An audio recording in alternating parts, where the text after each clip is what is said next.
Boa noite, meus queridos e amados irmãos. Essa noite é uma noite assim muito especial. Por que especial? Porque o Deus que nós servimos, ele é vivo e ele se comunica conosco.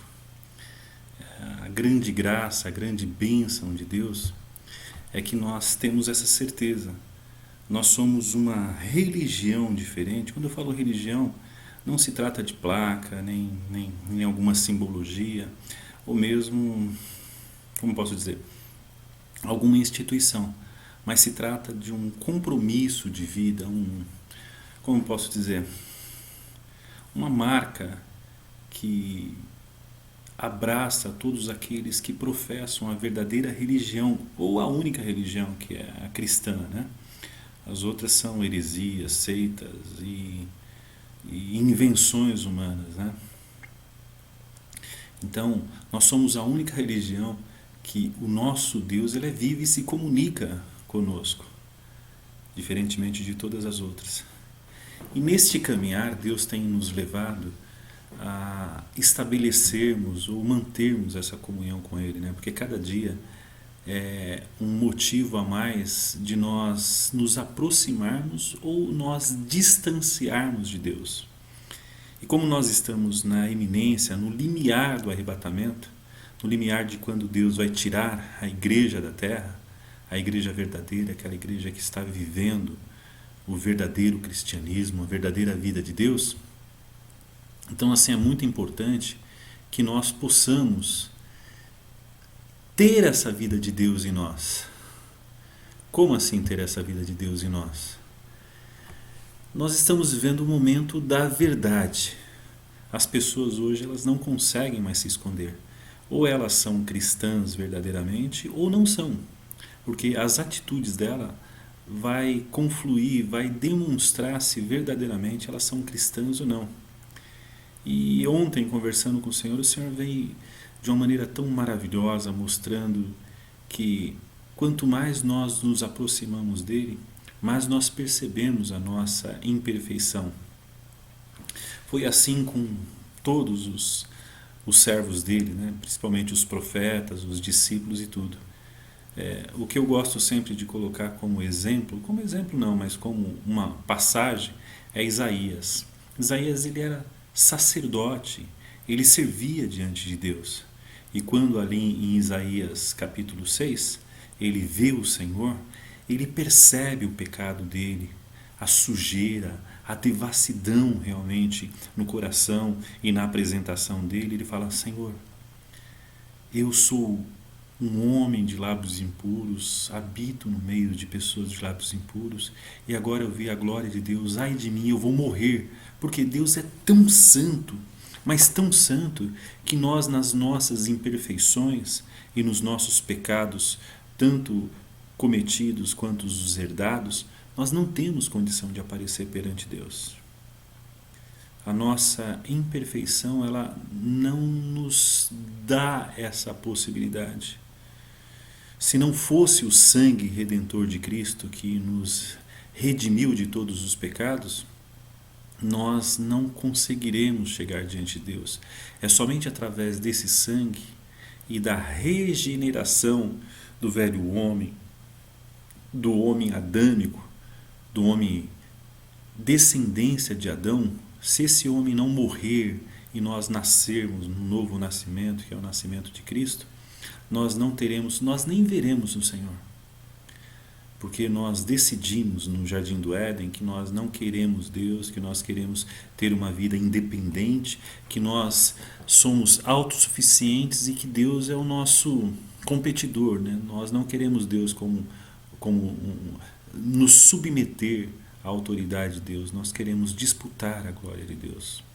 Então isso foi o pecado nosso, né? Que até hoje, infelizmente, ele perdura, né? E nessa caminhada cristã, o que eu acho muito interessante é que nós temos, foi nos ensinado de uma maneira errada o que é ser cristão. Algumas igrejas falam que nós seremos felizes, que nós herdaremos o melhor dessa terra, que nada nos acontecerá porque nós seremos protegidos por Deus, que nós não fomos feitos para ser caudas, mas cabeças. Amados, isso está tudo errado.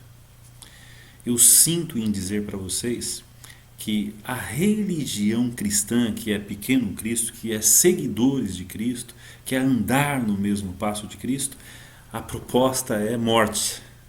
Quando nós nos convertemos, quando nós fomos chamados por Deus, porque é uma escolha, a Bíblia fala em Jeremias 5, que antes de nós estarmos no ventre da nossa mãe, Deus já tinha nos escolhido, que Ele já tinha nos separado, porque de nós mesmos nós não temos a capacidade de escolher Deus. Nós somos rebeldes e nós queremos satisfazer o desejo dos nossos corações. Então essa graça de ter Deus, de estar com Deus, é uma escolha, e isso é um privilégio, meus amados. Então, quando nós entendemos isso, que o nosso Pai, o nosso Mestre, o nosso Deus, Ele sofreu em nosso lugar para nos resgatar, porque nós estávamos fadados cair no inferno, sermos queimados, sermos separados eternamente de Deus, porque nós escolhemos viver uma vida independente de Deus. Jesus, ele falou assim, porque Jesus, Deus, ele vê o nosso fim. Nós vemos o hoje, nós vivemos hoje, nós temos uma enganosa perspectiva da nossa vida, mas o Senhor, ele vê tanto o nosso começo quanto o fim. E ele olhando para o Celso, para o João, para a Teresa, ele viu qual seria o nosso fim. E como nós não tínhamos escapatória, nós não tínhamos salvação, ele decidiu morrer no nosso lugar. Por quê? Porque o preço era muito alto. Nós decidimos, nós escolhemos a serpente como nosso Senhor.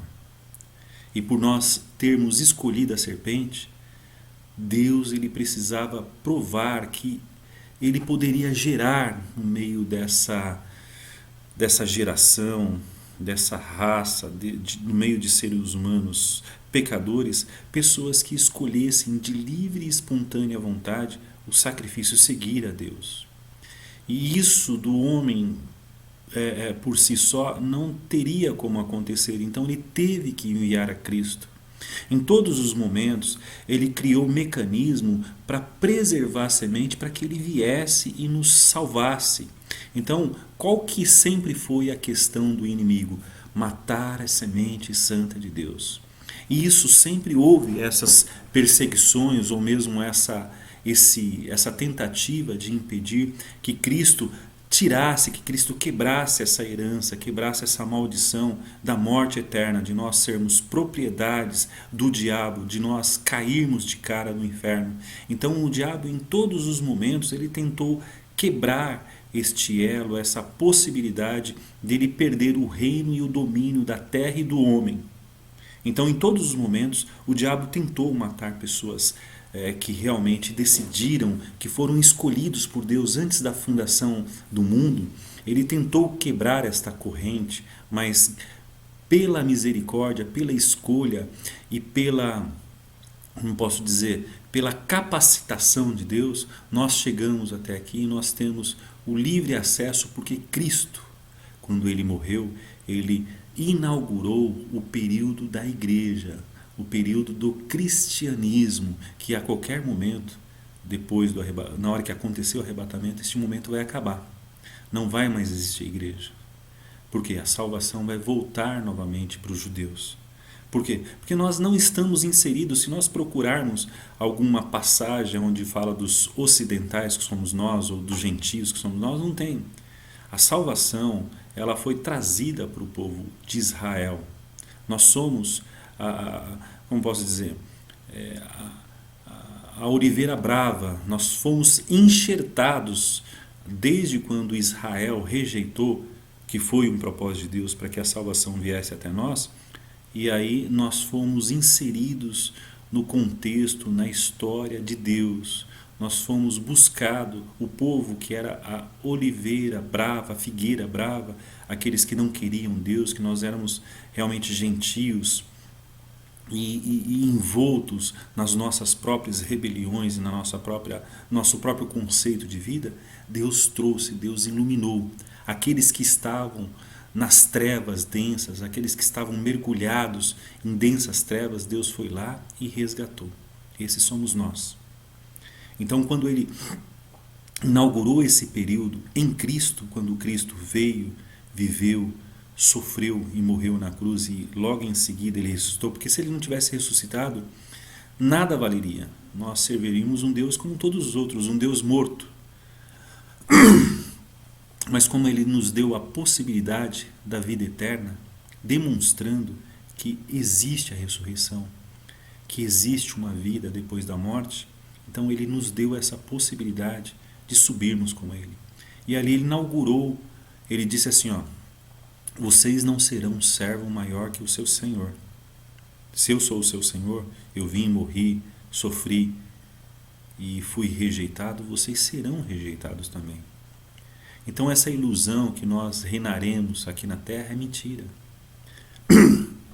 Essa terra será destruída. Todos nós que professamos uma fé cristã, nós seguiremos o mesmo passo do nosso Senhor. Ou seja, a nós está reservado o sofrimento. Senão eu vou ler para vocês o primeiro versículo que o próprio Cristo diz, né? Se vocês quiserem acompanhar, está lá no Evangelho de João, no capítulo 16, versículo 33, que diz assim: eu lhes disse essas coisas para que em mim vocês tenhais paz. Neste mundo vocês terão aflições, contudo, tenham ânimo, eu venci o mundo. Jesus ele já disse, olha, se vocês me seguirem, como eu sofri, como eu morri, como eu fui rejeitado, como eu fui traído, vocês passarão por esse mesmo caminho. Essas são as minhas marcas, essas são as minhas digitais. Se essas coisas não acontecerem com vocês, não se engane, vocês não estão me seguindo, vocês não estão me professando. Se o mundo não vos rejeitar, se o mundo não vos desprezar, se vocês não sofrerem conforme a proposta de vida que vocês tiverem, vocês não são meus discípulos. Se o mundo não olhar para vocês com um olhar de rejeição, por quê? Porque através da sua santidade, através da forma que você vive, você está mostrando que você é um seguidor meu. Se o mundo não vê isso, se o mundo vê que você é igual a eles, vocês não são meus seguidores. Porque desde quando eu vim na terra, Jesus dizendo, eu inaugurei um conflito. Eu vim para trazer a separação. Eu vim para separar o joio do trigo, o santo do imundo, o santo do profano. Então não tem como ter a identidade, não tem como vocês ser confundidos, não tem como vocês se parecerem com as pessoas que me rejeitaram, as pessoas que de livre e espontânea escolha viver os seus próprios desejos, os seus próprios prazeres, as suas próprias vidas. Então, desde quando Jesus inaugurou o período cristão, o período da luz, o período do sal, sabe, um povo que veio para mostrar a justiça, praticar as boas obras, se importar com os rejeitados, com as viúvas, com os órfãos, não buscar coisas para si mesmo, mas buscar as coisas para o seu próximo, viver uma vida de honestidade, uma vida sem mentira, uma vida sem engano, uma vida sem falsidade, uma vida sem traição. Entender que o sofrimento ele é o instrumento de Deus para que ele possa nos purificar e mostrar que nós somos persistentes, que nós somos convictos da nossa fé e que realmente nós amamos Ele, não por causa que nós tenhamos uma boa vida ou porque Ele nos beneficia em alguma coisa, mas nós amamos Ele porque o nosso desejo e a nossa vontade é amá-los. E todos que fizeram essas escolhas, meus amados, todos sofreram. Eu digo para vocês, eu não sei se os seus pastores ou os seus líderes te ensinaram isso. Todos que decidiram seguir a vida cristã, eles sofreram. Eles não tiveram nenhum benefício nessa terra. porque eles entenderam que aqui não é a casa deles, que aqui eles estão de passagem, que aqui o desejo do coração deles é agradar o coração de Deus. E para agradar o coração de Deus, nós temos que entender a Bíblia e compreender e aceitar alguns princípios de Deus, que é não amar o mundo e nenhuma forma que esse mundo possa nos dar, porque esse mundo matou o nosso Senhor. Como nós podemos amar um mundo que rejeitou o Senhor, um mundo que desprezou o Senhor, um mundo que virou as costas para o Senhor? É a mesma coisa de nós declararmos a inimizade nossa contra Deus, porque Deus ele vai destruir essa terra. Se vocês não sabem disso, é só abrir em 1 Pedro 2, a partir dali do versículo 9, que diz que essa terra foi separada, embalada para o fogo. Então qual é a nossa loucura de fazermos planos para essa terra, de querer alguma coisa dessa terra? Não estou dizendo para vocês que ser rico ou ter alguma coisa é pecado, não. O que é pecado é o nosso coração estar em alguma coisa aqui dessa terra. Se a nossa atenção, o nosso desejo, a nossa vontade está em alguma coisa dessa terra e não em Deus, aí nós estamos caminhando para o mesmo destino dessa terra, para o fogo, para o inferno. Porque nós fomos criados para adorar ao Senhor. Nós fomos criados para ter comunhão, intimidade com o Senhor. Nós fomos criados para vivermos a eternidade com Deus. Vocês podem abrir se vocês quiserem, está lá no próprio livro de João que nós acabamos de ler, só que no capítulo 14, tá, que diz assim, eu vou para o Pai, vou preparar lugar para vocês, para que aonde eu esteja, vocês também estejam. Vou preparar casas para vocês, mansões para vocês. Porque qual que foi o objetivo da criação de Deus, do homem? O homem era um boneco de barro. Deus pegou e soprou a essência dele dentro do homem. Quando Deus soprou a essência dele dentro do homem, nós nos tornamos eternos. Não essa carne. Essa carne ela é corrompida, ela tem um determinado anos de vida e depois que nós morrermos, aí sim começa a verdadeira vida. Ou seja, todas as coisas que nós fazemos aqui nessa terra é o que determina a nossa eternidade.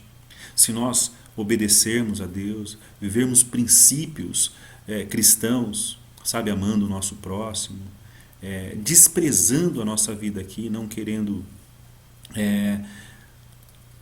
coisas boas dessa terra, mas entendendo que o nosso objetivo é servirmos uns aos outros, sermos úteis uns aos outros, sermos, sabe, acordar com uma perspectiva ou com um desejo de fazer alguma coisa, de ser bênção na vida de alguém. Esse é o propósito cristão, é sempre fazer, em primeiro lugar, a vontade de Deus, porque nós vivemos para satisfazer a vontade de Deus, e logo em seguida ser bênção na vida de alguém, ser luz, as pessoas olharem em nós e ver a solução dos seus problemas, olharem em nós e ver Jesus. Todos os cristãos que viveram essa perspectiva, eles salgaram, eles iluminaram este mundo, eles escreveram uma nova história. Esse mundo ele estava mergulhado em trevas. Quando os cristãos vieram, o diabo percebeu que um povo diferente veio, um povo que de livre e espontânea vontade resolveram desprezar as suas vidas para viver uma vida celestial aqui nessa terra.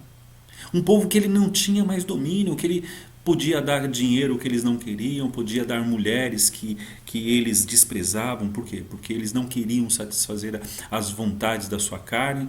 Ele poderia deixar eles no último lugar que eles até comemoravam, porque eles não queriam evidência, eles queriam que Cristo aparecesse.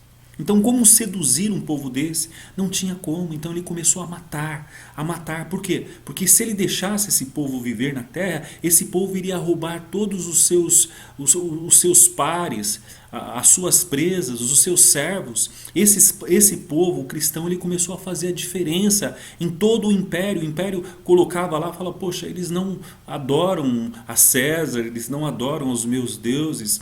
Eles não, eles não se misturavam com essa terra. Por quê? Porque eles já estabeleciam o próprio céu, o próprio reino de Deus nessa terra. E hoje, em pleno século XX, aonde está esse povo, meus amados? Esse povo que faz a diferença? Esse povo que não se mistura nas coisas dessa terra?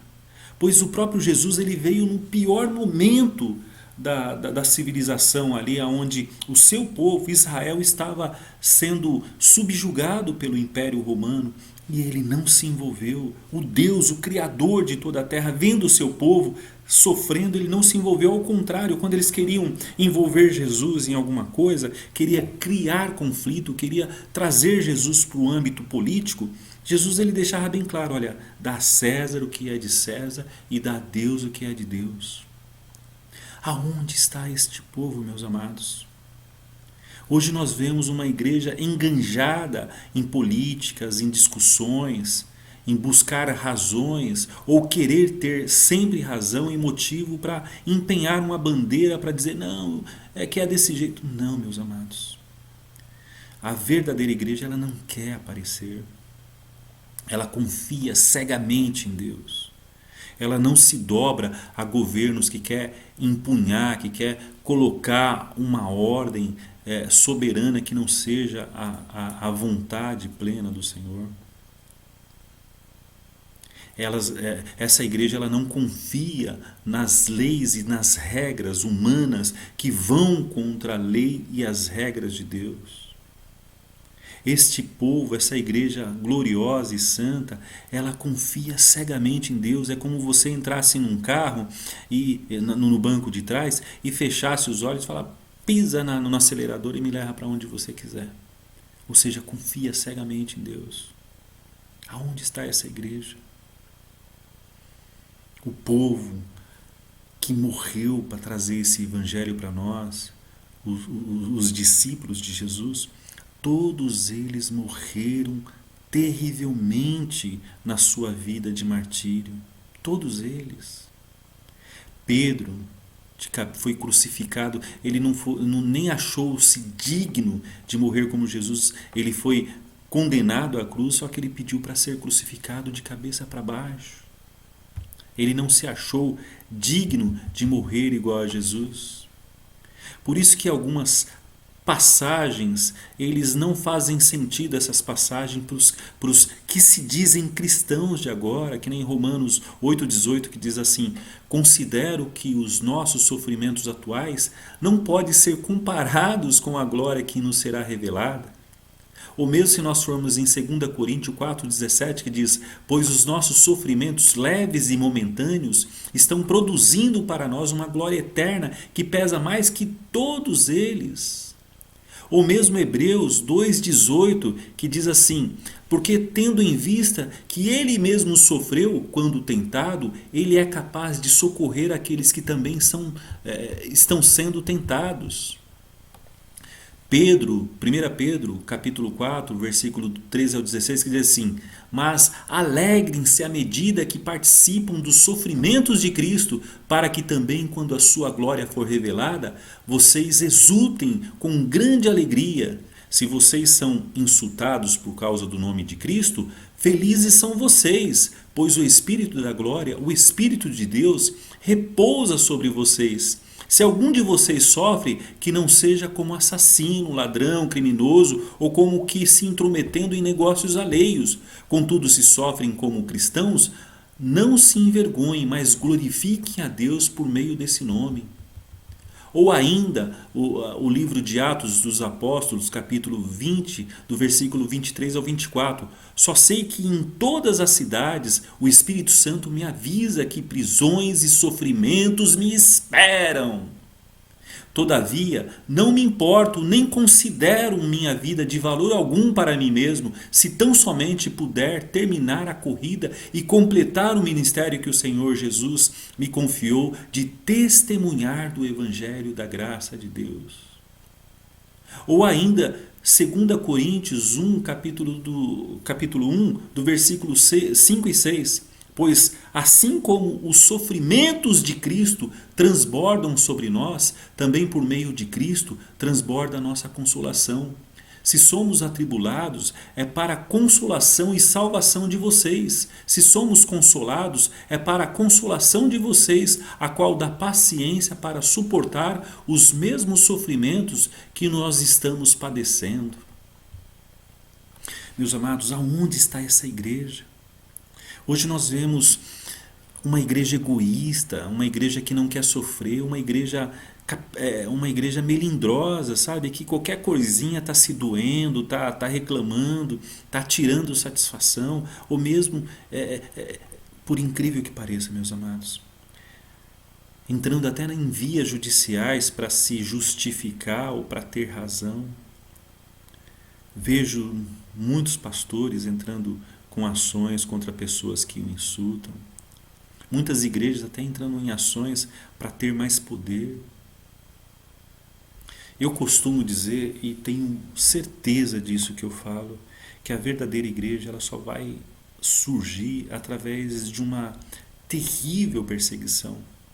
Porque aí vai aparecer os verdadeiros cristãos que vão morrer por causa de Jesus, que vão seguir nas mesmas pegadas de Jesus, que vão dar testemunho da vida de Cristo em si.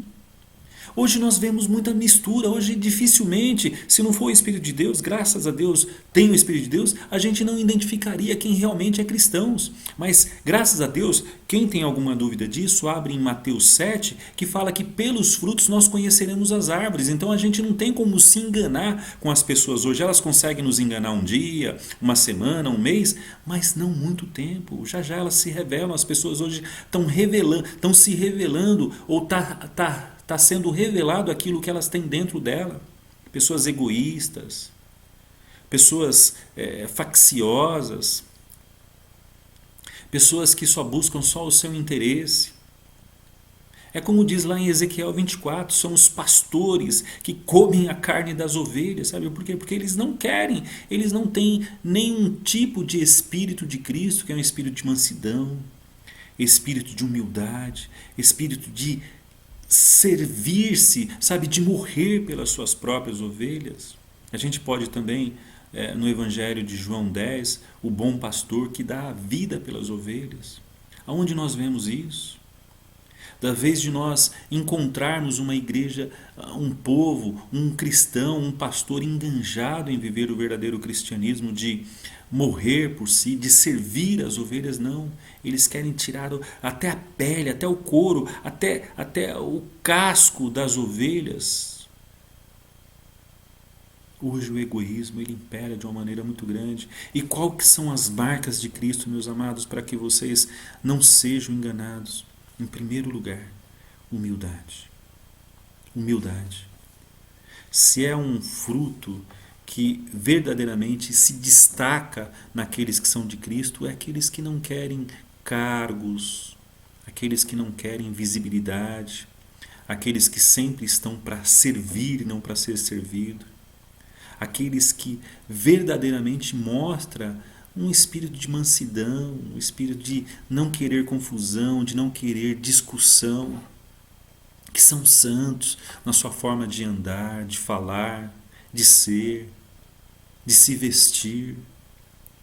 Hoje a gente não consegue identificar quem é cristão ou quem não é cristão, principalmente, eu falo isso, não é nenhum sectarismo, não é nenhuma bandeira contra as mulheres. Pelo amor de Deus, eu amo a minha esposa, amo a minha filha, mas hoje não dá para você identificar hoje quem é do mundo e quem é cristão através das vestes. Então eu não estou falando porque eu sou sectarista, entendeu? Ou sexista, não. Estou falando porque hoje as mulheres que se dizem cristãs, elas se vestem como as mulheres do mundo, sem santidade, não resguardando a imagem e semelhança de Deus, despertando no mundo, nas pessoas, nos homens, o desejo carnal.